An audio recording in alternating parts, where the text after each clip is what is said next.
Hello बच्चों, स्वागत है आप सभी का हमारे YouTube चैनल गांधी ट्यूटोरियल्स में। तो बच्चों, आज का जो हमारा टॉपिक है वो है व्यंजन। व्यंजन क्या होता है, व्यंजन के भेद क्या होते हैं, आज हम इसके बारे में डिस्कस करेंगे। ठीक है, तो आइए बच्चों स्टार्ट करते हैं अपना टॉपिक। और हमारा जो टॉपिक है वो है व्यंजन। अब बच्चों, व्यंजन क्या होता है? व्यंजन हम बचपन से हम लोग पढ़ते आए हैं कि का से लेकर के ज्ञा तक के जो वर्ण होते हैं उनको व्यंजन कहा जाता है। का से ज्ञा तक के जो वर्ण है उनको व्यंजन कहा जाता है, राइट। और इसके भी कुछ भेद है कि का से ज्ञा तक में कौन व्यंजन है और वो किस प्रकार के व्यंजन है। तो फर्स्ट ऑफ ऑल, व्यंजन की जो परिभाषा है, जो डेफिनेशन है, वो क्या होती है, हम जनरल सेंस में इसको जानेंगे। बेसिक कि इसकी जानकारी, व्यंजन की डेफिनेशन क्या होती है, परिभाषा क्या होती है। तो बच्चों, व्यंजन की जो परिभाषा है, व्यंजन की परिभाषा ये कहती है कि जिन वर्णों के उच्चारण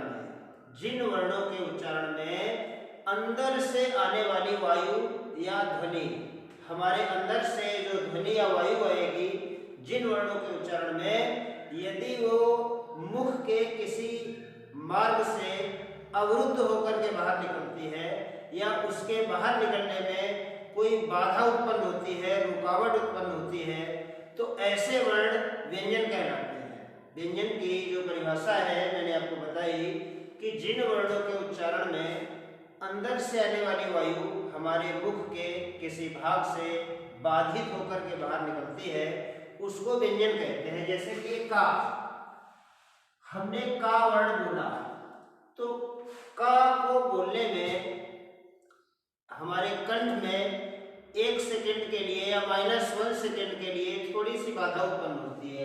का, चा, टा, ठा, इस तरह से हम कोई भी वर्ण बोलते हैं तो उस वर्ण के बोलने में जो बाधा उत्पन्न होती है, ऐसा वर्ण व्यंजन कहलाता है। ठीक है, तो व्यंजन की जो परिभाषा है वो ये कहती है कि जिन वर्णों के उच्चारण में अंदर से आने वाली वायु किसी मुख के किसी मार्ग से बाधित होकर के बाहर निकलेगी तो वो व्यंजन कहा जाएगा। ठीक है, अब हम यहाँ पर बात करते हैं व्यंजन के भेद। व्यंजन के जो भेद हैं वो कितने होते हैं? तो व्यंजन के जो भेद हैं वो 3 हैं। अब ये 3 भेद कौन कौन से हैं देखिएगा बच्चों। व्यंजन के जो 3 भेद हैं, इसमें पहला आता है आपका स्पर्श व्यंजन। स्पर्श व्यंजन, स्पर्श व्यंजन के बाद अगला जो भेद है सेकेंड, उसको बोलते हैं ऊष्म व्यंजन।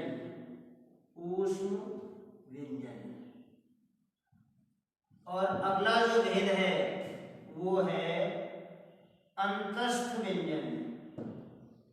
अंतस्थ व्यंजन। तो स्पर्श व्यंजन है, ऊष्म व्यंजन है और अंतस्थ व्यंजन है। ठीक है, 3 भेद होते हैं व्यंजनों के, स्पर्श व्यंजन, ऊष्म व्यंजन और अंतस्थ व्यंजन। अब स्पर्श व्यंजन कौन कौन से होते हैं? स्पर्श व्यंजन जो होते हैं इनको वर्गीय व्यंजन भी बोला जाता है। स्पर्श व्यंजन को वर्गीय व्यंजन भी बोला जाता है, ये बात में याद रखिए। स्पर्श व्यंजन जो है वो वर्गीय व्यंजन भी होते हैं। अब वर्ग कितने होते हैं? यहाँ पर वर्ग की बात आ जाएगी कि वर्णमाला में अगर वर्ग की बात की गई है तो ये जो वर्गीय व्यंजन है ये होता है का वर्ग, फिर होता है चा वर्ग, का वर्ग और चा वर्ग, फिर टा वर्ग, फिर ता वर्ग और पा वर्ग। तो इस तरह से जो स्पर्श व्यंजन होते हैं वो वर्गीय व्यंजन होते हैं। वर्गीय व्यंजन को स्पर्श व्यंजन कहा जाता है। अब का वर्ग के व्यंजन कौन से हैं, चा वर्ग के व्यंजन कौन से हैं, टा वर्ग के कौन से हैं, ता वर्ग के कौन से हैं और पा वर्ग के कौन से हैं। ठीक है, तो का वर्ग में कौन कौन से व्यंजन आते हैं? का के बाद क्या आएगा? खा, खा के बाद गा, इसके बाद घा और इसके बाद या। का, खा, गा, घा, या, ये कितने हो गए आपके? 5। का वर्ग के जो व्यंजन है वो कितने हैं? 5। उसी तरह से चा वर्ग के जो व्यंजन है, तो चा के बाद क्या आएगा? छा। छा के बाद क्या आएगा? जा। जा के बाद क्या आएगा? झा। झा के बाद क्या आ जाएगा? या। तो ये भी आपके कितने हो गए? 5। तो चा वर्ग के भी 5 हैं। इसके बाद हम देखते हैं अगला जो वर्ग है वो है टा वर्ग। टा के बाद क्या आता है? ठा। ठा के बाद क्या आता है? डा। डा के बाद ढा। ढा के बाद ड़ा। ये भी आपके हो जाते हैं 5। तो टा, ठा, डा, ढा, ड़ा। अगला है ता वर्ग। ता में होता है क्या? ता के बाद क्या आएगा? था। था के बाद दा। दा के बाद धा और धा के बाद ना। तो बच्चों ये भी इस तरह से 5 हो जा रहे हैं। ठीक है। और अगला पा वर्ग है। पा वर्ग में हम देखते हैं, काउंट करते हैं। पा के बाद फा है, फा के बाद बा है, बा के बाद भा है, भा के बाद मा। ये भी हो जाते हैं 5। तो कुल वर्गीय व्यंजनों की जो कुल संख्या है वो कितनी आ रही है? 25। अगर क्वेश्चन आ जाता है कि वर्गीय व्यंजनों की कुल संख्या है तो 25, राइट। तो यहाँ पर का वर्ग के 5 है, चा वर्ग के 5 है, टा वर्ग के भी 5 है, ता वर्ग के भी 5 है और पा वर्ग के भी 5 है। तो इस तरह से ये वर्गीय व्यंजन जो है या स्पर्श व्यंजन जो होते हैं वो कुल कितने होते हैं? 25 होते हैं।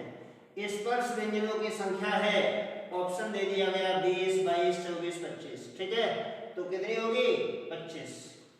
अब हम बात कर लेते हैं कि ये जो स्पर्श व्यंजन है इनका उच्चारण स्थान क्या है? उच्चारण स्पर्श व्यंजन जो है इनका उच्चारण स्थान। तो का वर्ग जब हम बोलेंगे, जैसे कि हमने बोला का, खा, गा, घा, या, तो का वर्ग के व्यंजनों का जो उच्चारण स्थान है ये क्या निकल के आ रहा है? आपकी समझ में क्या आ रहा है? का वर्ग का उच्चारण स्थान है कंठ। का वर्ग जो होता है ये कंठ से, ये याद रखना है। का वर्ग कंठ से, का वर्ग का उच्चारण स्थान कंठ है। चा वर्ग, हम चा वर्ग के व्यंजन बोलेंगे चा, छा, जा, झा, या। तो चा वर्ग के जब हमने व्यंजन बोले तो जो ध्वनि है, जो वायु है वो कहाँ से निकल रही है? चा। आप देखिएगा कि आपकी जो जीभ है, जो हमारी टंग है वो कहाँ टच करती है? जहाँ टच करती है वायु वहीं से पास होकर के आती है, राइट। तो चा, चा का मतलब चा वर्ग का जो उच्चारण स्थान है ये है तालु। तो का वर्ग कंठ से, चा वर्ग तालु। तालु का मतलब हमारी जो जीभ है वो तालु में स्पर्श करती है और वहां से वायु पास होकर के आती है, वहां निकलती है ध्वनि। तो चा वर्ग हो गया क्या? तालु।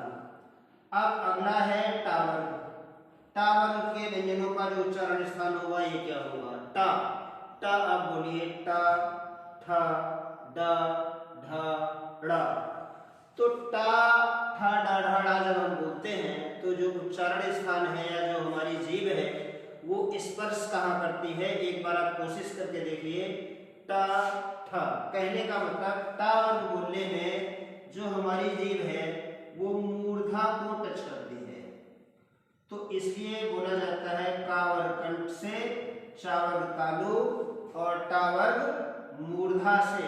अब मूर्धा क्या होता है? मूर्धा होता है ये जो तालु है, तालु के नीचे वाला स्थान जो है वो मूर्धा कहलाता है। ये दांतों के ऊपर वाला पार्ट होता है, ठीक है।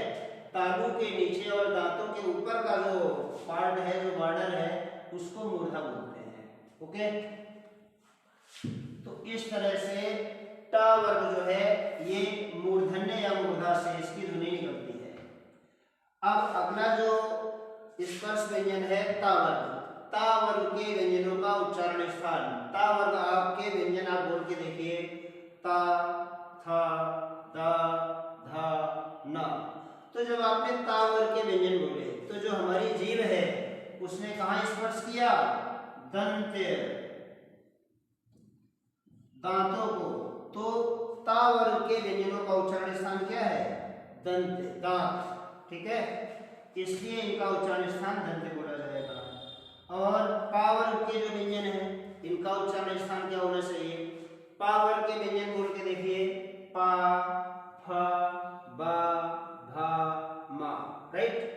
तो पावर के जब हमने व्यंजन बोले तो इसका उच्चारण स्थान जो ध्वनि है यहाँ पर इसको बोला जाता है ओठ। तो पावर के व्यंजनों का उच्चारण स्थान क्या है? ओठ से। तो इस तरह से आपने देखा स्पर्श व्यंजन 5 होते हैं, या इनको स्पर्श व्यंजनों को वर्गीय व्यंजन भी कहा जाता है।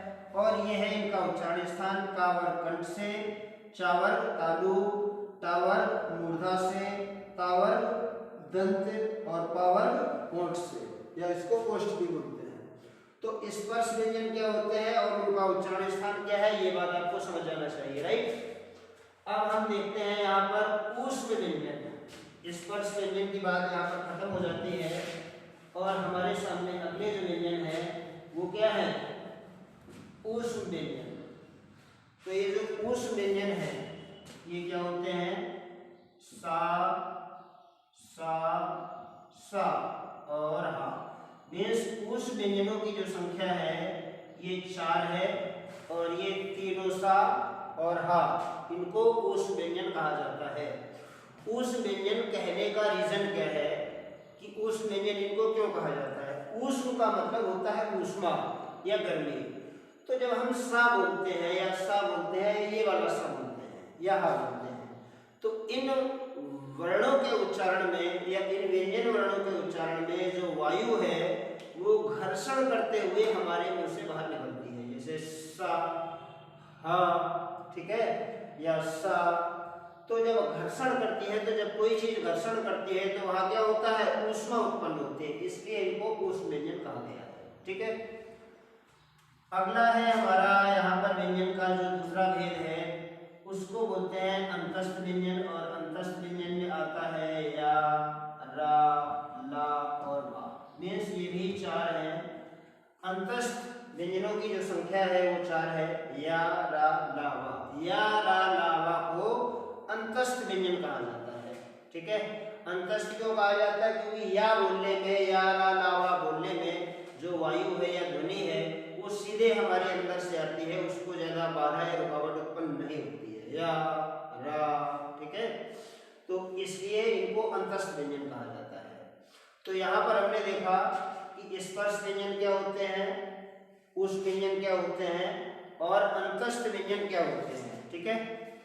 अब एक चीज और आप याद रखिएगा कि व्यंजन के नीचे अगर हलंत का निशान लगा दिया जाए, व्यंजन के नीचे अगर हलंत का निशान लगा दिया जाता है तो उसका मतलब क्या होता है कि ये स्वर रहित हो जाता है। व्यंजन के नीचे हलंत का निशान लगाने से ये स्वर रहित हो जाता है और इसमें कोई भी व्यंजन ध्वनि है, हर व्यंजन में स्वर का आ छिपा रहता है। जैसे का है तो का मतलब का में स्वर का आ शामिल है, या ये सा है तो सा में स्वर का आ छिपा हुआ है। अगर इसके नीचे हलंत लगा दी गई है तो ये आ खत्म हो गया। तो प्रत्येक व्यंजन में स्वर का आ शामिल रहता है और अगर व्यंजन के नीचे हलंत लगा है तो ये स्वर का आ खत्म हो जाता है, ये स्वर रहित हो जाता है। ये बात आपको याद रखनी है। तो यहाँ पर हमने देखा कि जो व्यंजन के भेद थे वो 3 थे आपके सामने। उच्चारण और इनका उच्चारण स्थान क्या था ये आपको क्लियर हो गया, ठीक है। तो आज का ये वीडियो आपको कैसा लगा कमेंट में, इन कमेंट बॉक्स आप हमें कमेंट बॉक्स में कमेंट करिएगा। और यदि आपको हमारा चैनल पसंद आता है तो आप हमारे channel YouTube channel Gandhi tutorials को जरूर सब्सक्राइब करिए, शेयर करिए और लाइक करिए। थैंक यू बच्चों, मिलते हैं अगले वीडियो में अगली क्लास में।